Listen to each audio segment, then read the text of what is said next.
अस्सलाम वालेकुम, आप देख रहे हैं डॉन न्यूज़ में मेज़बान अब्दुल गफ्फार। पाकिस्तान सुपर लीग जनाब अब अपने सही जोबन पर है और कल जो मैच हुआ Quetta gladiators versus Islamabad United, Islamabad की तीसरी मुसलसल नाकामी, लाहौर एक किला साबित हुआ है, सॉरी कोयटा जो है उनके लिए लाहौर एक किला साबित हुआ। चारों मैचेस जीत गए जनाब। और कल हसन नवाज आखिरी ओवर में किस्मत के धनी, 3 ड्रॉप कैचेस, 2 छक्के, एक प्रॉपर सिनेमा किस्म का जो है मटीरियल निकला और कोयटा ग्लेडिएटर्स ने एक सनसनीखेज मैच जो है वो इस्लामाबाद यूनाइटेड से जीता। आज जनाब कराची लाहौर का मैच है, उस पर भी बात करेंगे, लेकिन कल के मैच के ऊपर बहुत सारे हम सवाल रख सकते हैं। लेकिन points table is become very very interesting. Quetta now jump to number 1 position, लेकिन बाकी 4 टीमें एक दूसरे ज़्यादा पीछे नहीं हैं। और पेशावर भी अब ये सोच रहा होगा शायद उनके साथ भी किस्मत मेहरबान है कि कोई 2 टीमें कम से कम क्वालिफाई नहीं कर गई। मे भी तमाम टीमें इस रेस में शामिल हैं। इस सारी सूरत में बात करेंगे। मेरे साथ रोज़ की तरह मौजूद है फैसल इलियास, जिन्हें खुशामदीद कहते हैं। फैसल भाई, वो मैच जिसका हम इंतजार कर रहे थे कि कोई आ जाए ड्रामेटिक किस्म का मैच, कोई आए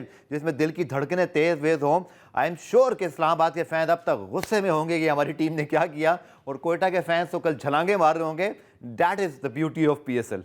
एब्सोल्युटली, देखिए इतने सारे वन साइडेड गेम हुए, एक गेम थ्रिलिंग हुआ तो आपकी एक्साइटमेंट भी देखने के काबिल है। सो लेकिन इस टूर्नामेंट को चाहिए था। ऑलमोस्ट लास्ट बॉल फिनिश था, सेकंड लास्ट बॉल पे मैच खत्म हुआ है। और दोनों की तरफ से जो नवाज थे, उनकी तरफ से मोहम्मद नवाज और इनकी तरफ से कोयटा की तरफ से नवाज डे था कल, उनका दिन था। काफी पॉलिटिकल स्टेटमेंट हो गया, लेकिन वाकई जिस तरह देखें, ये अच्छी बात है। हमने पिछले दिन देखा जब पेशावर की तरफ से एक यंगस्टर ने मिडिल ऑर्डर में आके बाबर से अच्छी बैटिंग की। और कल अगर आप देखें, मैं लिटरली देख रहा था लास्ट ओवर में जिस तरह हसन नवाज पढ़ भी रहे थे कुछ, he was very focused and he took the strike, he wanted to finish the game। ये चीज़ है जो आपके यंगस्टर में देख के आपको अच्छा लगता है। और देखें, कैचेस छूटे इस्लामाबाद की गलती है, लेकिन एक यंगस्टर है जिसने वो रिस्पॉन्सिबिलिटी ली, आखिरी ओवर में 2 छक्के लगाए। इतनी बुरी बॉलिंग नहीं थी लास्ट ओवर में, कैचेस मिस हुए, सारी बात है, 3 कैच। और अब जब आप पूरा मैच एनालाइज करेंगे तो there were lot of things to be credited Quetta के लिए भी और इस्लामाबाद की भी। कल हमने देखा कि कप्तानी काफी बेहतर थी सलमान अली आगा की तरफ से, फाइट करवाई उन्होंने। The way he played against Peshawar, यहाँ पे उनकी कप्तानी अच्छी थी, लेकिन कुछ मोमेंट्स थे जहाँ पे उन्होंने लेट गो किया चीज़ों को, जिसकी वजह से ये मैच उनके हक में नहीं गया। But overall, like you said, thrilling game and this is something was needed for this season of PSL। But now we'll see from now on कितने कंपेटिटिव मैचेस होते हैं, ये बड़े ज़रूरी हैं। और सबसे अच्छी बात, I will repeat my self, कि मिडिल ऑर्डर में इन यंगस्टर्स का रिस्पॉन्सिबिलिटी लेना is the biggest positive out of these 2 games. बिल्कुल, आपने ठीक कहा। पहले माज सदाकत, फिर हसन नवाज और कोयटा को भी ये क्रेडिट जाता है कि उन्होंने इस यंगस्टर को पूरा चांस दिया। चाहे उनका नंबर नहीं बन पा रहा था, वो ओपन करते हैं और टॉप ऑर्डर में खेलते हैं, बट जहाँ खिलाया तो पूरा चांस दिया और उन्होंने कल उसका फायदा भी उठाया। बड़ा ज़रूरी देखें गफ्फार साहब, ये देखा जाए जो हमारे सेलेक्टर्स हैं, काफ़ी क्वेश्चंस होते हैं। नवाज को अगर आप देखें, हसन नवाज की बात कर रहा हूँ, कि किस तरह वो स्पिनर्स को खेलते हैं। He is very good against spinners specially. So he is somebody who you can try in the middle order, जो मिडिल ऑर्डर में अच्छे रन, तेज रन करने के लिए स्पिनर्स के अगेंस्ट यूज हो सकते हैं। बिल्कुल, अच्छा टैलेंट 2-3 हमें दिखाई दिए हैं। और आपने सही बात की कि मिडिल ऑर्डर में हमें ज़रूरत भी है पाकिस्तान टीम में। इस मैच की तरफ अगर हम दोबारा जाएं और इसकी समरी देखें तो 157 नो किए इस्लामाबाद यूनाइटेड ने। और फैसल, अगेन साहबजादा फरहान का बड़ा अच्छा आगाज़ था। काइल मेयर्स भी एक ऐसी फोर्स दिखाई दिए, मुनरो लेकिन नहीं चल रहे, लेकिन एक बहुत अच्छा स्टार्ट मिला, यानी कि 58 रन बन गए थे 5.4 ओवर्स में। बट जैसी विकेटें गिरना शुरू हुई तो अगेन ये पिच मुश्किल लगने शुरू हो गई। इसीलिए शायद वो बाबर और मास सदाकत की पार्टनरशिप अब बहुत गोल्ड लग रही है कि उन्होंने भी 38 पे 3 से 140 पूरे आराम से चेस करा दिए। क्या आपको लगा कि कल again Munro out, Salman Ali Agha 0 पे आउट, गौस आउट, नवाज ने 49 बहुत क्लासी किए जिसकी वजह से हुए, लेकिन आप ओवरऑल इस्लामाबाद की बैटिंग का ना वो रोब दबदबा एकदम से खत्म होता दिखाई दे रहा है। ऐसे लगता है जैसे फरहान या मुनरो कभी चलेंगे तो फिर ही कुछ होगा। मिडिल ऑर्डर में नवाज की इस इनिंग के अलावा कोई बहुत कंसिस्टेंसी नहीं आ रही। अगर आप लास्ट दोनों के गेम्स को सही से एनालाइज करें ना, ग्राउंड सेम है, पिच सेम है, इस्लामाबाद की team is the common factor, बाकी दोनों डिफरेंट टीमें थी।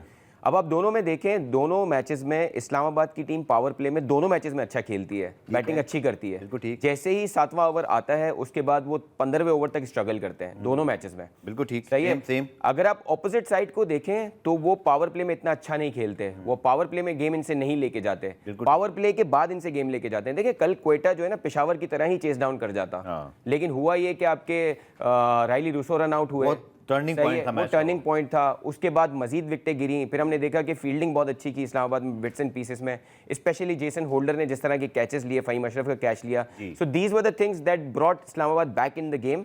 अदरवाइज क्वेटा जो है वो शायद ये 2 ओवर पहले 3 ओवर पहले खत्म कर जाता। तो इसमें पिच का कुछ नहीं है, the way Islamabad is playing is very bad. इसलिए मैं कह रहा हूँ सलमान अली आगा की कप्तानी तो अच्छी थी, लेकिन वो मिडिल ऑर्डर्स में आके बॉलिंग कराते हुए मोमेंटम शिफ्ट कर देते हैं। पिछले मैच में उन्होंने 7वां ओवर कराया था, ठीक है। इस मैच में इन्होंने कोई 8वां ओवर करवाया जिसमें एक 6 और एक 4 लगा। वहां से हसन नवाज को कॉन्फिडेंस बिल्ड हो गया कि यार अब मैं छक्के मार सकता हूं। उन्होंने एक 6 मारा, एक 4 मारा, जहां से मैच कन्वर्ट होना शुरू हो गया। तो देखिए ये इस्लामाबाद को देखना होगा कि वो मिडिल ओवर्स में बैटिंग में भी मैच लूज करते हैं और बॉलिंग में भी मैच लूज करते हैं। और एशियन पिचेस में देखें जहां स्पिनर्स का होल्ड आएगा या मिडिल ओवर्स में जहां आप टीम को रोकेंगे ना, वहां वो दूसरी टीम कामयाबी की तरफ जाएगी। चलिए थोड़ा सा मैच के इख्तिताम की तरफ हम दोबारा चलते हैं, क्योंकि वही लम्हात जो हैं वो सब डिस्कस कर रहे हैं। 19 ओवर करते हैं नसीम शाह, मुझे ब्रेक का बल्कि कहा जा रहा है, ब्रेक से वापस जब आते हैं तो जरूर हम डिस्कस करेंगे कि कायल मेयर्स का भी ओवर पड़ा था, एक ओवर में 3 रन ही दिए थे। और मुझे याद है कि पेशावर के मैच में भी उन्होंने ब्रेक थ्रू लेकर दिया था जब उन्होंने मैचोवन को आउट किया था, जिन्हें आज IPL से भी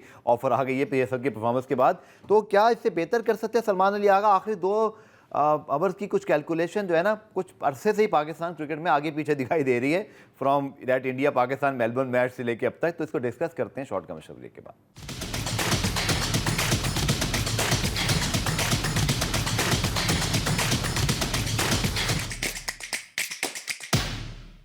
प्रोग्राम में खुशामदीद। तो कल का लास्ट ओवर एक दफ़ा मौजूद बहस बना हुआ, जब तक मुझे लगता है आज का मैच शुरू नहीं होगा ये ओवर देर वो चलता रहेगा। लेकिन नसीम ने बड़ा ज़बरदस्त 19th ओवर किया, लेकिन कायल मेयर्स और सलमान अली आगा के ओवर्स पड़े हुए थे, बाकी बोल्ड आउट हो गए थे, सबके कोटा पूरे हो गए। शहजाद की तरफ आप गए, बॉलिंग उन्होंने बुरी नहीं की, बट बिल्कुल ही पहली मरतबा बॉलिंग कर रहे थे, ऑलराउंडर हैं, इनको ज़्यादा मैचेस भी नहीं मिले। आपके ख्याल में ये फैसला ठीक था? मुझे लगता है कि कायल मेयर्स के पास पेस नहीं है, हसन नवाज थोड़ा शॉट मारते हैं, शायद एक आध गेंद पे वो खुद ही गेंद खड़ी होती है, लेकिन क्या कैच फिर भी होता है? ये सब सवाल है। देखिए हाइंडसाइट में हम बहुत सारे ऑप्शंस डिस्कस कर सकते हैं। मेरे हिसाब से सलमान अली आगा तो कोई ऑप्शन नहीं था, क्योंकि वो ऑलरेडी पड़ जाते हैं, क्योंकि ऑलरेडी हसन नवाज उनको मार चुके थे मिडिल ओवर्स में। तो ये लास्ट ओवर में एक अजीब प्रेशर होता। कायल मिल्स आप सही कह रहे हैं, लेकिन मसला ये है कि एक जो मीडियम पेसर होता है ना, उस पर एक रिस्क होता है कि अगर स्लो बॉल आएगी, बैट पे चढ़ गई तो रन्स बन जाएंगे। शहजाद को पेस की वजह से प्रेफरेंस मिली, और शहजाद ने देखिए ओवर अच्छा कराया। आप देखिए 3 चांसेस मिस हुए हैं। सो एक unfortunate situation. What happened to sir Islamabad United, the 5 winning streak last year से 10 काउंट किया था, आपको याद है? जी 10 लगातार हो गए थे। चलिए आप मैच हार दो, that is not the issue, होता है, आप बड़े में बहुत ज्यादा है, बट 3 कैच छोड़ना, this is not the Islamabad United we know. और मैं हैरान हूं कि अभी एक और सवाल आपकी तरफ से बनता था कि शहजाद को इन्होंने जब इतना अच्छा बॉलर था जो 3 चांसेस निकाले, पहले क्यों नहीं कराया उसने ओवर? मतलब अगर आप इंटरनेशनल प्लेयर से अगर करवा रहे हैं तो आप क्यों अपने लोकल प्लेयर से? कुछ लोग कह रहे हैं कि ओवर कॉन्फिडेंस इस्लामाबाद का नजर आ रहा है कि उन्होंने बिल्कुल ही तब्दीलियां शुरू कर दी, कभी इसको खिला रहे, कभी 15 चेंजेस कर दिए। कल कमेंटेटर्स ने सारे काउंट किए, 15 जी way too much, it is way too much. और जब आप टूर्नामेंट के एक ऐसे, अब देखिए business end of the tournament आ गया है, जैसे हमने कल भी बात की थी कि टूर्नामेंट आप कैसे खत्म करते हैं ना, ये बड़ा क्रिटिकल होता है, बिकॉज आपको फिर नॉकआउट मैचेस में जाना होता है। अब देखें, अब अगर वैसे आप हाइंडसाइड में देखें, सलमान अली आगा से बहुत अच्छे बॉलर हैं आपके पास, इमाद वसीम। जी अगर सलमान अली आगा कप्तान बनते हैं तो ही वो टीम में होते हैं, अदरवाइज आप इमाद वसीम को प्रेफर करेंगे, बिकॉज सलमान अली आगा की बैटिंग बहुत बुरी हो रही है। अच्छा, एक आपको मैं पॉइंट बताता हूँ कतई कलामी, ये जरूर कहा सलमान अली आगा ने कि हम कुछ इंजरीज जो है ना कैरी कर रहे हैं, निगल्स कैरी कर रहे हैं, इसके वजह से हम उनको थोड़ा टाइम दे रहे हैं। सोच तो ठीक है, बट इतना नहीं उनको पता होगा कि 3 मैचेस हार देंगे। अभी पॉइंट्स टेबल की तरफ दोबारा चलें तो वहाँ प्रेशर थोड़ा सा बिल्ड ऑन हुआ है इस्लामाबाद पर, क्योंकि अब उनको आखिरी 2 में से एक मैच तो कम से कम जीतना है, अपने घर पे खेलेंगे, ये बहुत बड़ा फायदा है। और पॉइंट्स टेबल पे आप कोयटा ग्लैडिएटर्स नंबर 1 पोजीशन पर है। और इस सारी सूरत का फायदा जो हो रहा है ना फैसल, वो एक्चुअली पेशावर को हो गया है, क्योंकि पहले एक आध टीम गड़बड़ थी, अब सारी टीमों की गड़बड़ है। तो वो होप कर रहे होंगे कोई लाहौर अगर आखिरी 2 मैच हारता है वो तो जीते हैं, फिर तो स्ट्रेट वो प्ले ऑफ में। बट अब उनको ये पता है कराची के हारने से भी उनका चांस बनता है। उनको ये पता है कि अगर कोयटा ग्लैडिएटर्स इवन 10 पॉइंट के बाद रुक जाता है या इस्लामाबाद, तो तब भी हमारा 12 पे 50 बनता है। सो पेशावर को अच्छे मैच के फायदा ही हुआ, वो कहते हैं ना फॉर्चून फेवर द ब्रेव, कि सारे मैच के रिजल्ट एक्चुअली उनके फेवर में आ गए हैं। हाँ, मतलब इस्लामाबाद ने इतना बुरा खेला है कि उन्होंने पेशावर को भी चांस दिया, उन्होंने कोयटा को भी ऊपर निकाल दिया। यही होता है जब एक टीम लगातार हारती है ना, तो बाकी सारी टीमें टूर्नामेंट में वापस आ जाती हैं। बिल्कुल यही हुआ है, और इसी की वजह से कोयटा भी आज देखें, हम ये बात कर रहे थे कि वो किसी भी, जब इस्लामाबाद इसी तरह खेलेगा तो कभी भी उनका टॉप स्पॉट जाएगा, और यही हुआ, टॉप स्पॉट गया। पहले वो सेकंड पे आए, अब वो प्रॉब्ली अभी भी सेकंड पे है। खैर कोयटा टॉप कर रहा है 11 पॉइंट्स के साथ, Islamabad is on the second position with 10 points, Lahore के 9 पॉइंट्स है, कराची के 8 पॉइंट्स है। आज के मैच के बाद थर्ड स्पॉट पे भी चेंजेस आएंगे, या तो कराची ऊपर जाएगा या लाहौर अपनी पोजीशन पे रहेगा। So you are right, all these teams, all the top 5 teams are fighting for the top 4 positions. और एक क्रिटिकल चीज़ ये भी है कि टॉप 2 में कौन फिनिश करता है, बिकॉज टॉप 2 की भी एक असल लड़ाई वही है। अपना फायदा है उसका, बिकॉज आपको एक चांस और मिलेगा फाइनल खेलने का। सो ओवरऑल देखा जाए तो पॉइंट्स टेबल अभी भी काफ़ी ओपन है। और यस ओपन भी, और देखिए खतरा सबके लिए है। इवन कोयटा अगर आके 2 मैच हारता है तो 11 पॉइंट के बाद वो ऑलमोस्ट सिक्योर तो है, लेकिन अभी गारंटी नहीं है। बट इस्लामाबाद के लिए तो सीधे सीधे से दोनों मैच जीतने ज़रूरी हैं।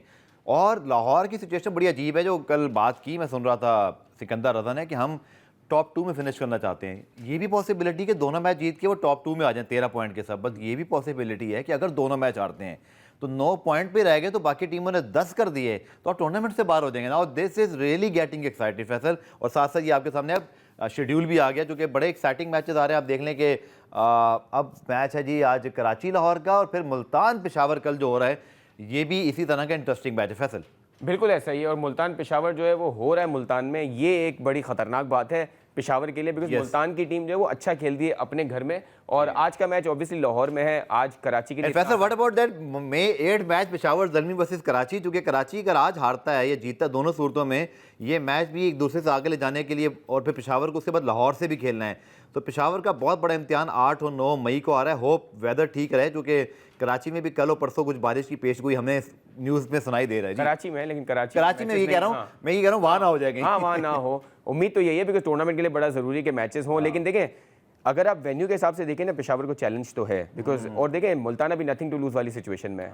लेकिन बस इसके लिए पेशावर के लिए फ़ायदा ये है कि मुल्तान वाले कोई सीरियस दिख नहीं रहे, मतलब वो ये नहीं चाह रहे कि अभी भी अगले मैचेस हमें जीतने हैं। तो ये चीज़ पेशावर के फेवर में जा सकती है। लेकिन पेशावर को दोनों मैचेस डिफरेंट वेन्यूज़ पे खेलने हैं, पहले मुल्तान में खेलना है, फिर रावलपिंडी में खेलना है, और वर्चुअली एक सेमीफाइनल होगा जब वो कराची से खेल रहे होंगे। बिल्कुल। सबसे पहले तो जी पेशावर वालों को मैं बता दूं कि आपने लाहौर की जो है ना वो मैचेस के लिए दुआएं करनी है। मैं बदुआएं बोलूं, मुझे नहीं पता कि अगर दोनों मैच लाहौर हार जाए तो फिर 2 ही मैच जीतकर तीसरे मैच की जरूरत भी नहीं पड़ेगी।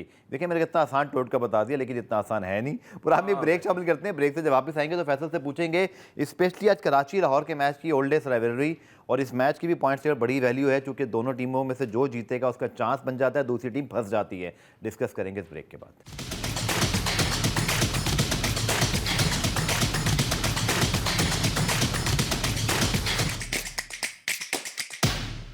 तो जनाब the biggest and the oldest and the actual rivalry, यानी कि कराची वर्सेस लाहौर, और बहुत ही ज़बरदस्त मैच होना है। फैसल पॉइंट टेबल के तनाजुर में भी देखा जाए तो 9 पॉइंट्स हैं लाहौर के, कराची के एक मैच कम है उनका 7 मैचेस में, उनके 8 पॉइंट्स हैं। तो जो आज जीतता है खासतौर पर लाहौर, तो एकदम से लगेगा बड़े फेवरेट हो गए। बट अगर वो हारते हैं सो पीछे पेशावर पड़ा हुआ है, पीछे उनके लाहौर, इवन कोयटा इस्लामाबाद भी पीछे लगे हुए हैं।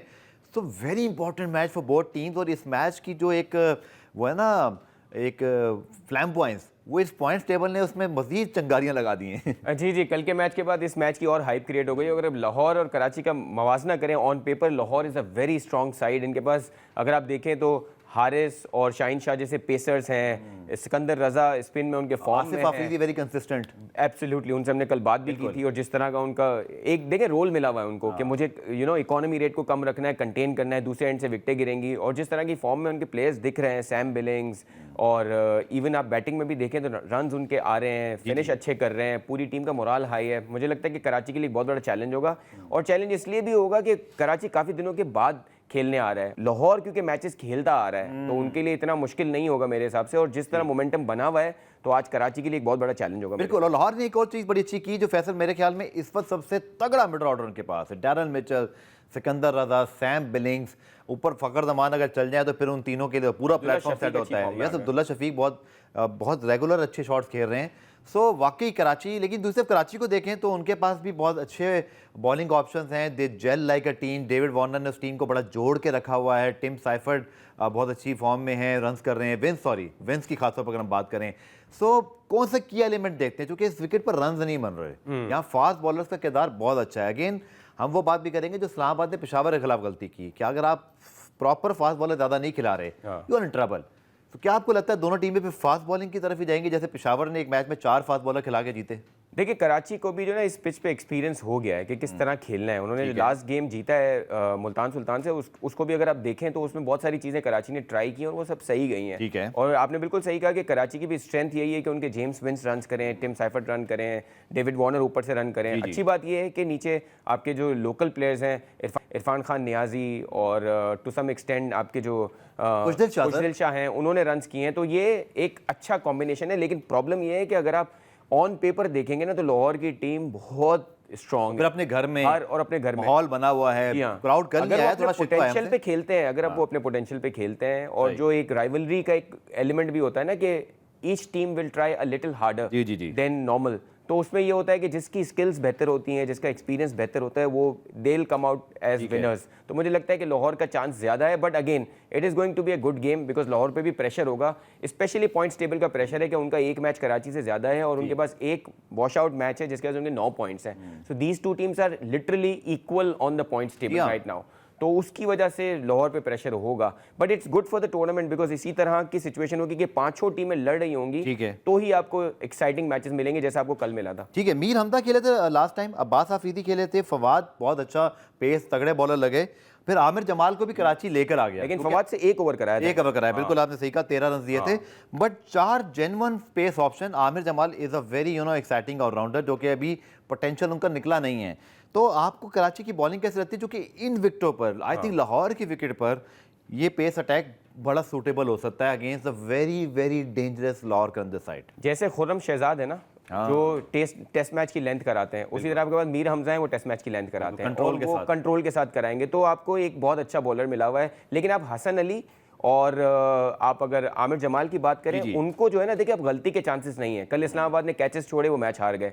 इन दोनों आमिर जमाल और हसन अली जो उन्होंने पिछले मैचेस में हमने देखा कि हसन अली लास्ट मैच नहीं खेले, मुझे भी ये याद नहीं वो क्यों नहीं खेले, लेकिन he missed the last match. Hasan Ali ने उससे पहले वाला मैच था, उसमें बहुत अच्छी बॉलिंग शुरू में शायद रेस्ट करवाया हो, हाँ, लेकिन आखिर में उन्होंने रन्स कंसीड किए थे जिसकी वजह से फिर वो क्वेटा से हारा था। बड़े टूर्नामेंट में निगल्स फैसल आप भी क्रिकेट खेलते रहते हैं, जब रेगुलर आप खेलते हैं तो कहीं ना कहीं निगल फास्ट बॉलर को तो आती हैं, शायद एक ड्रेस बनता था उनका। और आप अपने प्लेयर्स को थोड़ा प्रोटेक्ट करते हो कि ज्यादा की मैच होगा तो उसको खिलाएंगे। सो मुझे लगता है कि हो सकता है कि आज कमबैक करेंगे हसन अली बिकॉज ये एक इंपॉर्टेंट इनकाउंटर है। लेकिन मैं कहने का मकसद ये है कि कराची की बॉलर्स ऐसे हैं जो गलतियां कर जाते हैं। हसन अली हमने देखा है कि डेथ में गलतियां कर जाते हैं, अब उनको ये गलती का चांसेस नहीं है। आमिर जमाल की एक वीकनेस हमने देखी है कि वो बहुत ज्यादा लेग साइडिश बॉलिंग कराते हैं राइट हैंडेड बैट्समैन को, ये इनको अवॉइड करना पड़ेगा बिकॉज लाहौर एक ऐसी टीम है जहां बल्कि इस अब टूर्नामेंट में इस गलतियों के चांसेस बहुत कम हो गए आपको ओवरऑल। बिल्कुल। अगर लाहौर कंदर्स की हम बात करें और कराची की, फैसल टॉस फैक्टर कैसे देखते हैं, जो कि हमने देखा यहाँ रन्स बनते नहीं हैं, चेस करना मुश्किल है। गो के बाबर ने और माज ने बड़ा अच्छा चेस करवाया, कल चेस पता नहीं कैसे हो गया लेकिन मज़ेदार मैच हुआ। ऐसे में कप्तान क्या सोच, क्योंकि मैच तो आप जीते बट प्रॉब्लम आ रही है रन चेस में यहाँ पर, क्योंकि या तो मुझे लग रहा है दोनों तरफ ही बैटिंग में प्रॉब्लम है, फिर क्या स्ट्रेंथ पे जाए अपनी, क्या सोचेंगे दोनों? I think differently. मुझे लगता है कि यहाँ चेस करना आसान है बिकॉज शुरू में अगर आप देखें ना, पावर प्ले में बॉलिंग बहुत अच्छी चलती है। पावर प्ले में आप पकड़ लेते हैं। आप देखें पेशावर ने जब रन चेस करना शुरू किया, शुरू में थोड़ा सा स्ट्रगल किया, उसके बाद उन्होंने बड़ा आसान था क्योंकि बाबर की फॉर्म नहीं लगी हुई, साइम की फॉर्म नहीं लगी, उसके बाद भी आपने 18वें ओवर में जाके मैच चेस डाउन कर लिया। कल के मैच में भी अगर आप देखें तो क्वेटा की अपनी गलतियां थी और कुछ जेसन होल्डर की बहुत आउटस्टैंडिंग फील्डिंग थी जिसकी वजह से वो चेस करने में मुश्किल हुई। अदरवाइज ये मैच कल का भी 16-17 ओवर से आगे नहीं जाना चाहिए था। तो मुझे लगता है कि any team winning the toss is going to opt for the bowling first because पहले बॉलिंग कराते हैं, आपको पिच की जो इनिशियल सारा जूस होता है पिच का या जो उसमें मॉइस्चर होता है उसको यूज़ करके आपके पेसर्स जो है वो अर्ली ऑन विकेट ले लें तो सामने वाली टीम अंडर प्रेशर आती है, फिर वो 150-160 को देखना शुरू कर देती है। तो यहाँ से आपका आधा मैच आपकी तरफ आ जाता है। जब देखिए फर्स्ट बैट करते हुए पावर प्ले में 3 विकेटें गिर जाएं तो आप फिर 150-160 सोचते हैं, फिर आप 200 नहीं सोचते। तो ये मेरे ख्याल में बेहतर होगा कि जो भी टीम टॉस जीती है वो पहले बॉलिंग कराए। मुझे डेविड वीजा अब तक नहीं खेले, हालांकि उनकी मैंने पोस्ट देखी थी, वो कह रहे थे हमें बड़ी फ्लैटें लेने में पड़ रही हैं और मुश्किल है, बारह ट्रैवलिंग तो होती है, आज भी अभी कोयटा भी इसी तरह पहुंचा है, मुल्तान इस्लामाबाद। सो डेविड वीजा आपको एक फास्ट बॉलिंग ऑप्शन देते हैं, the very reliable match finisher for them. मुझे लगता है कहीं ना कहीं अब उनको आजमाने का वक्त नहीं आ गया कि अगर वो हैं स्क्वाड में, सिर्फ आई थिंक एक ही मैच खेले थे, जरूर कोई ना कोई मसला होगा, वरना वो तो बड़े फेवरेट हैं खासतौर पर। यार डेविड वीजा ने लाहौर को बहुत मैचेस जिताए हैं, critical matches last ball finishes किए उन्होंने। जिस सीजन में वो 2 टूर्नामेंट जीते हैं उसमें आप देखें ज्यादातर परफॉर्मेंसेस डेविड वीजा बिल्कुल मैच फिनिश करने वाले प्लेयर। एब्सोल्युटली, लेकिन अब मसला ये कि अब टॉम करन को मैं इसमें सवाल में ऐड कर दूं, टॉम करन को उन्होंने इंक्लूड किया था, अच्छी बॉलिंग की उन्होंने भी, बट डेविड वीजा आपको बैटिंग का ऑप्शन भी देखते हैं, हाउ यू सी दिस? मुझे लगता है कि देखें, मसला सिर्फ ये है कि अब आपके 4 इंटरनेशनल प्लेयर्स हो सकते हैं। हाँ, करन चूंकि हाँ। इंटरनेशनल ही हैं। हाँ, तो यही ना, अगर आपको टॉम करन, वीजे का मसला मुझे ऐसा लगता है कि उनका पेस बहुत गिरा है। ओके। और लाहौर की पिचेस पे ये, और देखें बैटिंग में आप उनसे अभी हमने कुछ देखा नहीं है उनका इस सीजन में। और फिर उनको बैटिंग में प्रॉब्लम आ भी नहीं रही लाहौर को, बैटिंग में प्रॉब्लम नहीं आ रही है, एब्सोल्युटली। तो आप कोशिश करेंगे कि आप थोड़ा सा ज्यादा पेस वाला बॉलर रखेंगे ताकि उसको आप डेथ में भी यूज कर सकें और उसको आप स्टार्ट में भी यूज कर सकें। तो मुझे लगता है कि, और देखिए लाहौर का एक मसला ये है कि जैसे हम पॉइंट्स टेबल पे देख रहे हैं, the last 2 games that they are playing, they have to win at least 1। तो वो अब चांसेस ज्यादा लेने की पोजीशन में है नहीं, तो मुझे लगता है कि दिल सारी टीमें फंसी हुई हैं, बस सबके पास चांस भी है। अब मैनेजमेंट, खिलाड़ी इसको कैसे देख रहे हैं? Opportunity to win 2 matches and become number 1 और lost 2 matches and out of the tournament. I think ये मेंटल टेस्ट होने वाला है टीमों का यहाँ पर, उनकी मैनेजमेंट का। पुराने ब्रेक शामिल करते हैं, ब्रेक से वापस आकर इसी पॉइंट्स टेबल के अराउंड थोड़ी डिबेट करते हैं, क्योंकि मुझे लग रहा है कि लोग समझना भी चाह रहे हैं। थोड़ा सा और ज़रा उसको डिटेल में आज एक्सप्लेन कर देते हैं अपने फैंस के लिए, व्यूवर्स के लिए। मिलते हैं शॉर्ट कमर्शियल ब्रेक के बाद।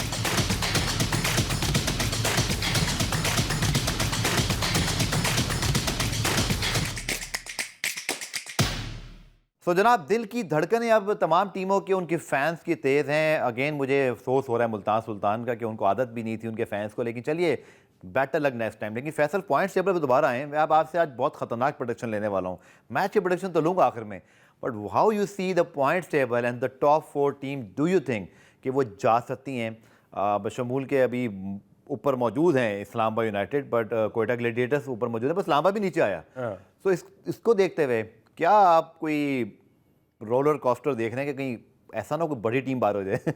मुझे लगता है कि अभी की जो सिचुएशन है उसके हिसाब से कराची की टीम, मैं शुरू में भी कहा था कि वो ऐसे हैं जो फॉल्टर कर जाते हैं। मुझे लगता है कि कराची के लिए बहुत डिफिकल्ट होगा, और अगर कराची लाहौर दोनों कर जाते हैं, सीजन से बाहर हो जाते हैं अचानक से। लाहौर भी कर सकता है। मुझे लगता है कि पेशावर जो है इस बार का इस्लामाबाद यूनाइटेड होगा, they will make it to the top 4। और आप हमारी एक्सपेक्टेशंस बढ़ा रहे हैं, अभी रुक जाएं। मुझे लग रहा है यार, एक आध मैच और जीतने मुझे लग रहा है, मुझे ऑल्दो उनके मैचेस मुश्किल हैं, लेकिन मुझे लग रहा है कि चल, अगर मैं आपसे पूछूं पॉइंट्स टेबल प्लीज अगर हम दिखा दें तो ये हमारे प्रोड्यूसर, क्या आपको लगता है अगर मैं 4 टीम आपसे पूछूं, ना बता दें? 1 2 3 4 मुझे लगता है कोयटा, इस्लामाबाद, लाहौर और पेशावर। मुझे लगता है कराची विल स्लिप आउट। 1 2 ऊपर करेंगे, कोयटा और कोयटा इस्लामाबाद जाएंगे, कोयटा इस्लामाबाद, लाहौर और पेशावर। ठीक है, मुझे ऐसा लगता है सर कोयटा तो अब जाएगा, क्योंकि मोमेंटम पकड़ा हुआ है। कल जितनी लक थी ना उनकी, मुझे लग रहा है सही सदके वदके उन्होंने दिए हैं, बकरे छकरे काटे में। 3 कैच छोड़ दें आपके, और क्या चाहिए? वो भी उसी बैट्समैन के जैसे अकेला रह गया था।